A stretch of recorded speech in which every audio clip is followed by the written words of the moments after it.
I thought of the school, the World Preschool, as a good way to peace around the world peace. And it's a little great magnitude in that thought. And I set out. I just said, I'm going to build it. So I dyed my dogs lavender, purple. We went through some other colors too, but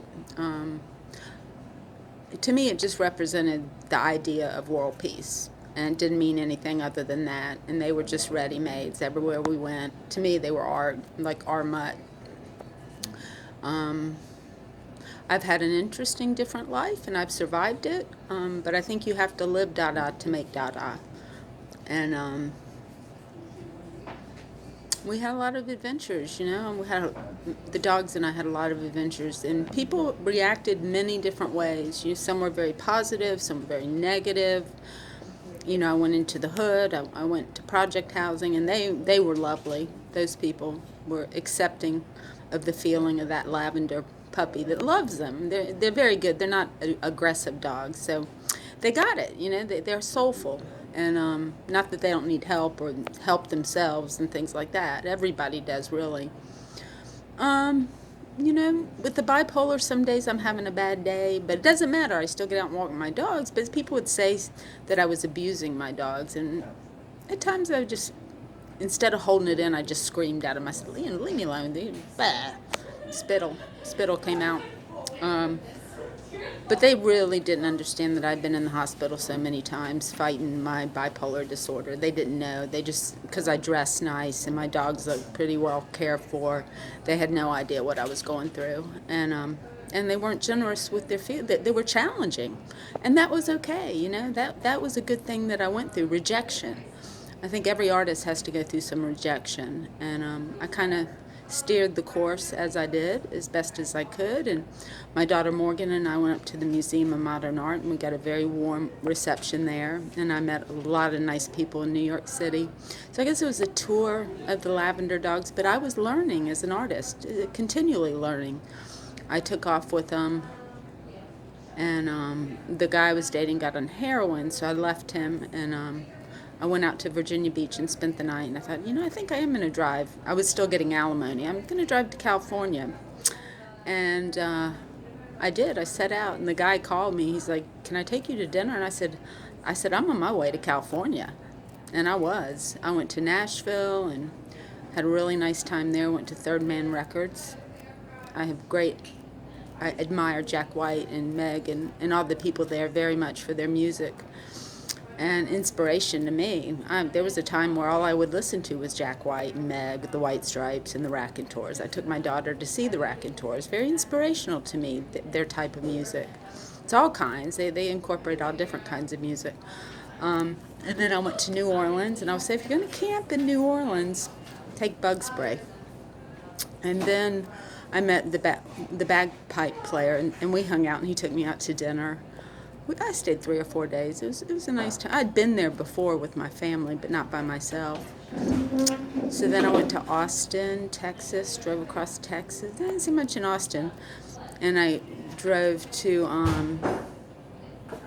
the gambling place. I saw that, and then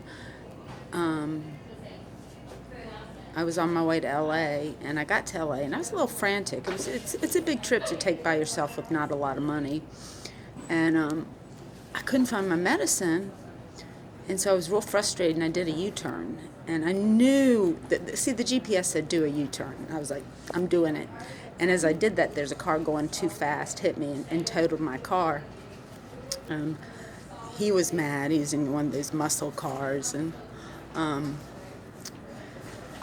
so, I was homeless and didn't have much money. I didn't have money to eat, but not stay in hotels. Instead, I'd been sleeping in my car some or camping. And I was on Long Beach. We had a wonderful time going to a thing at the Long Beach Museum.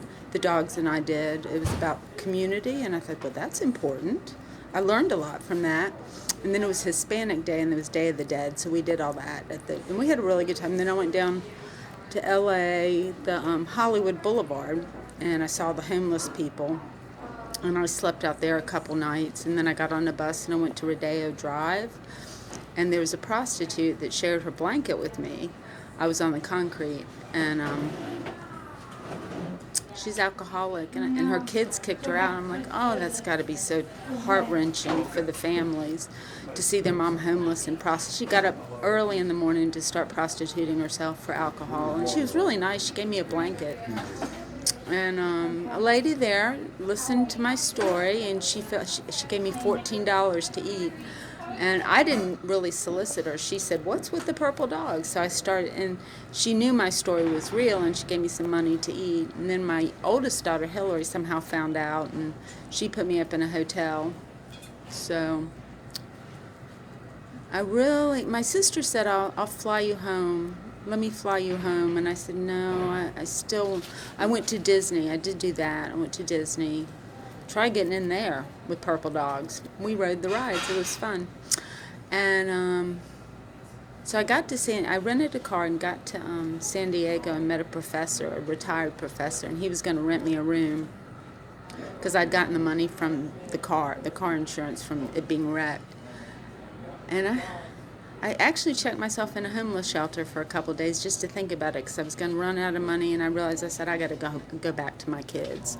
They're still young adults, and so instead of staying in San Diego, which I love San Diego, I got the dogs, and because they're service dog, they got to ride on the airplane. The look on Charm's face was so priceless. It's like she knew something was really special about this.